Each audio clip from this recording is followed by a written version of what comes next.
Hello everyone, welcome to Galactic Prop Works. Today, I made Kanan Jarrus' mask. I will be showing you all the steps that I took to create this mask, and you can create it yourself too. This is definitely a fun and easy project, so make sure to like, subscribe, and hit that notification bell before we get started. Now, the first step to making Kanan Jarrus' mask is 3D printing the parts and assembling.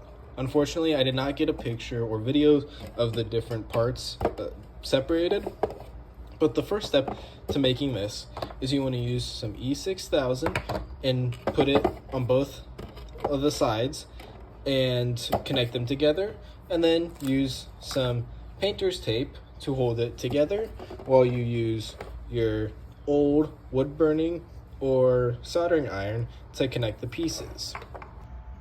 So now that you have the helmet all glued together and taped, now you'll take your wood burning or soldering iron, and then you'll just take it up to the edges and then melt the plastic together. Now this one has a flat end on it, so I'm able to create a smoother surface. Now some have a more point to them, and so you don't really want to do it to the outside. Instead, you do it to the inside, and on the inside, you'll just take the soldering iron or wood burner and make little divots into the print, and then that will help lock it into place. Now, because of the type I have, I do not do that, but that is one of the ways you can do it. So once you have the mask all taped together and soldered, you can take the tape off once it's completely connected, and you'll have a solid mask. Now, once you have all of the parts together and the plastic melted where it's not going to break, you can put this up to your face and see how well it fits, if you need to do anything else to it.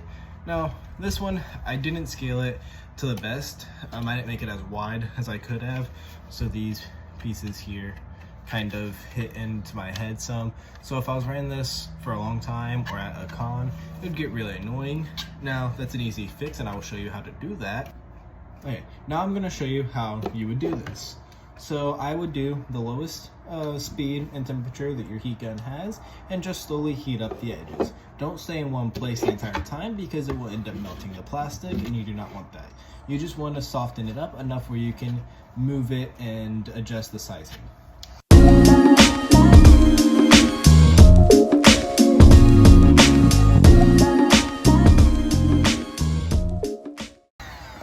Now I'll just take it and I'll be able to adjust the sides just a little bit, and I'll be very careful when using a heat gun because they do get very, very hot, and you do not want to burn yourself on it.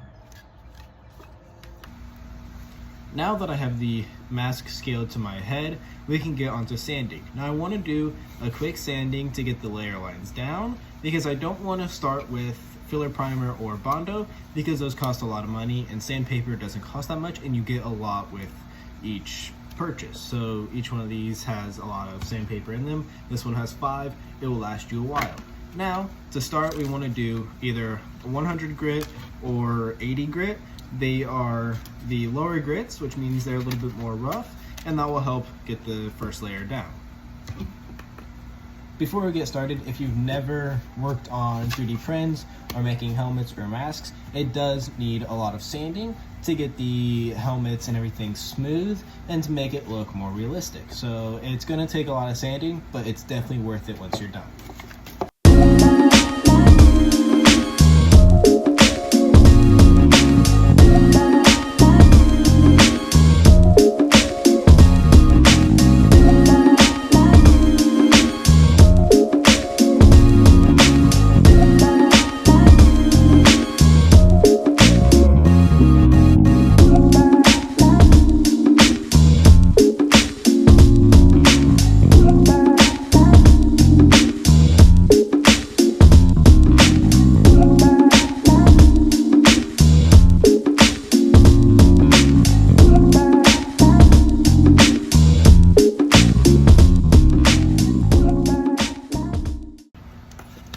Now that the mask is sanded and most of the layer lines have gone away some, definitely some spots that need some touch up, But now it's time for us to use the primer. Now this is some flat gray primer that we'll be using, and now it is sandable primer. There's tons of different kinds of sandable primer that you can use. This one is wet or dry sandable, which we will be doing both to make this mask super smooth, as at least this green part will be here, this big part. The little lines there are supposed to be like wood, so we may not do the wet sanding there, but it's to make it super smooth, so we'll get right to that. So it has been a few hours now, definitely longer than needed, but I wanted to make sure this was dry. It was a nice day out, so it took a lot less time than normally. So the primer is on now. As you can tell, there's still these lines where I connected the parts together, but it's definitely looking a lot better. So now that this step is done, now it's time to start sanding again. So back to using either the little mouse sander or using sandpaper by hand, and we'll do another layer through. There are some drips and stuff, so we'll definitely have to lower those down, but then we'll get another smooth finish on this, and then it will be time to start the next step, which is filling in these larger cracks here using Bondo spot and glazing putty. Now that we have the first sanding done, the primer on, and the second sanding, it's still a little rough, but it definitely looks a lot better than when we started, as you can tell from the inside. So there are some of these bigger lines that I used for the connecting, so we're gonna have to deal with those, which will be pretty easy. It will be a Bondo spot and glazing putty mix with acetone, and that will help to make it a lot more easier to apply, and we'll be applying that with a paintbrush. Now you can also do it without the acetone, which I may do on some of these bigger cracks in areas to get a little bit more onto it, and then I'll just go over the entire thing with the Bondo spot and glazing putty, which you do not need to do, but I'm going to go ahead and do it for this one, as it is a smaller project, because you want to make smooth finishes, just like the Stormtrooper helmet here. You can see the light reflecting off of it. Now this one isn't completely smooth because I did that on purpose. Now some of the other ones that I've done are definitely a lot smoother, but that is to make it look more like an actual helmet that you would see in Star Wars or out in the real world.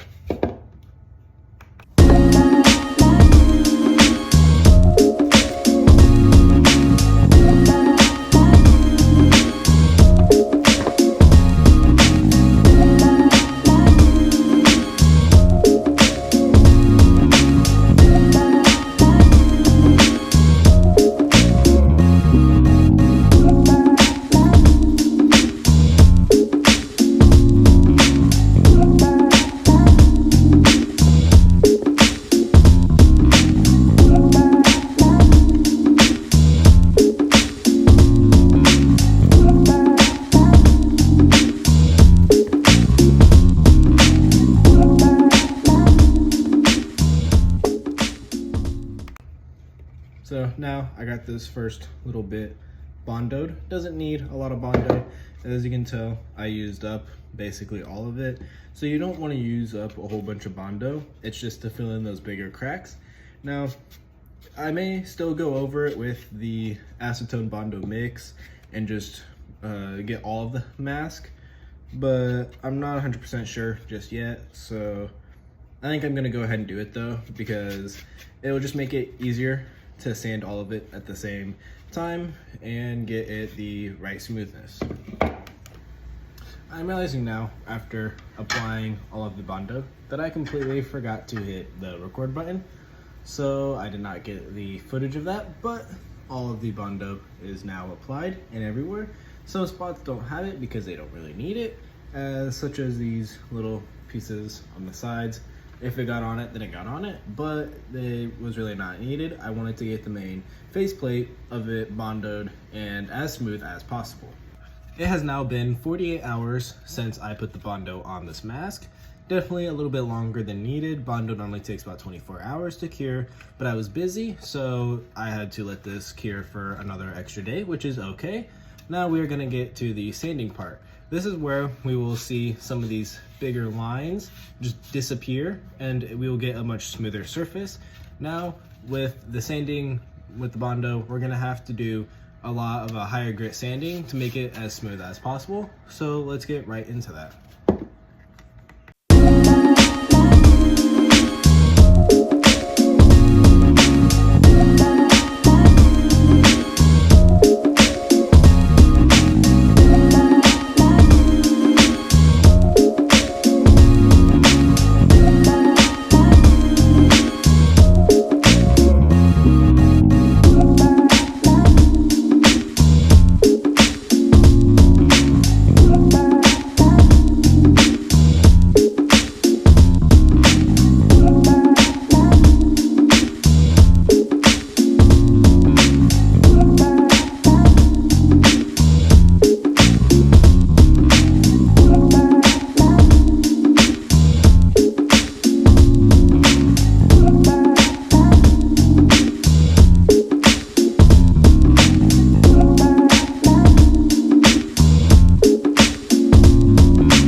The first round of sanding with the Bondo is done now.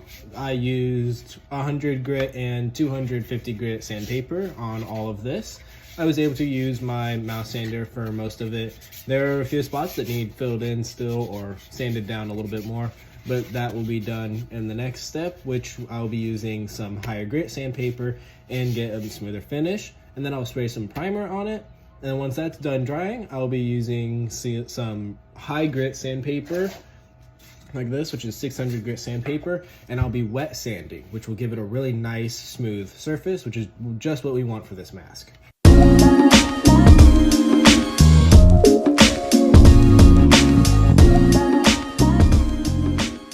The second round of sanding is now done. It is a lot smoother now. You cannot really see the lines. I can, because I knew where they were at and I went a little bit lower on those spots, just so that way I knew how much I needed to sand and to make them hidden. So once I get the primer sprayed on these, this will be almost completely hidden. And then we will be doing some wet sanding. And then once we do the wet sanding, we'll get right into painting. And I'm excited to be painting this. Now, if you didn't notice in the sped up time lapse, I didn't do a whole lot of sanding on these bits here to make it like super smooth, because that will look like wood. So I wanted to give it a little bit more of a texture with the sanding before I painted on the wood look. So we'll get right into the primer and wet sanding.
the mask is completely sanded with the higher grit sandpaper. I went from 400 to 600 all the way to 3000. I did have a huge jump though because I could not find some of the sandpaper in between 600 and 3000, but that's okay because I wanted a smooth surface on this. Now there are still some little bits of grooves and mess ups, but that is okay because this would not be a perfect mask as it would see battle, of course.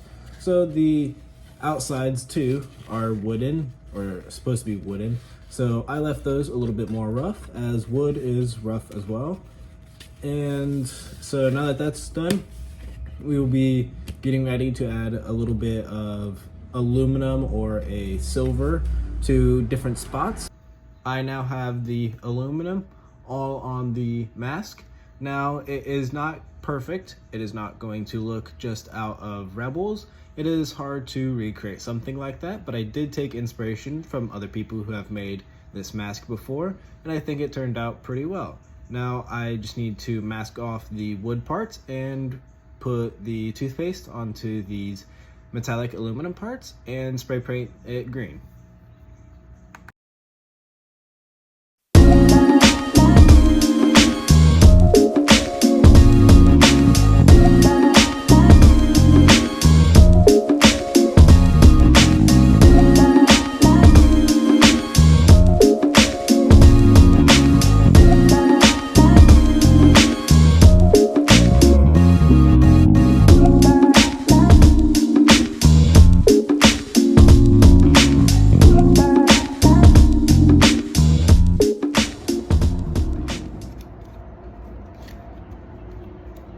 The green paint is now completely dry on the mask. So now what we're going to do is remove all of the toothpaste. How I'm going to do that is I'm just going to take a paper towel, get it wet, and wipe it off. So I'll be right back with you guys once all the toothpaste is off. The toothpaste is now completely off. Now as you can see, some spots do have some gray. That's because I put enough toothpaste to cover up some of the primer spots as well to make it look like the paint has also chipped off of the mask, the green paint, and has shown some of that first layering and some of the metallic paint that is underneath of it. Now that I have taken off all of the masking on the wood parts, you can definitely see it a little bit better. Now I will mask all of the green parts, and I'll be using this satin nutmeg brown paint, and that will be used for the base layer for the wood. And then I'll be doing a cool technique with the darker brown to make wood grains, and hopefully it will turn out good. And then it'll be on to adding the padding and strap, and we will be all done with this mask, besides the jag eyes. I did just remember we have to add the jag eyes to this. The light brown base coat is now done and ready for the wood grain effect. Now some spots on the green did peel up a little bit, but that is okay because I can use that towards weathering, as I will be doing that. All that we have left to do is the wood grain and the jag eyes, and then foam so that way it doesn't hurt my face as badly when I'm wearing it, and a strap so that way I can wear it without having to put my hands up to my mask.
matted. It may be a little hard to see on camera, but I definitely think it turned out good. Now there's definitely other ways that I can do this, and I will be definitely trying some newer ways as I do more projects that may involve a wood-like finish. So I think what I'm going to do next is I'm going to add the foam and the strap to it, because the jag eyes will be hand painted on using a stencil. That stencil will be cut out of a Cricut. If you do not have a Cricut or have access to one, that is okay, because you can do the same thing with either a printer or just taking some painter's tape and making your own template using that. So that will be our next steps, and then this will be completely finished. The Kanan Jarrus mask is now 100% complete. Definitely a fun but easy project for me to work on. This is definitely a good project for me to choose as my first ever YouTube video. Now I will be posting more videos very shortly.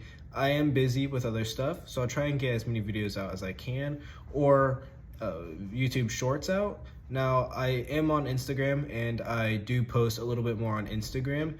That is the same as my YouTube channel, Galactic Propworks. Make sure to go give that a follow as well if you want to see more up-to-date projects and want to stay in the know of when the next video might be coming out. So remember to like and subscribe and hit that notification bell so you get notified of upcoming videos. Thank you for watching Galactic Propworks.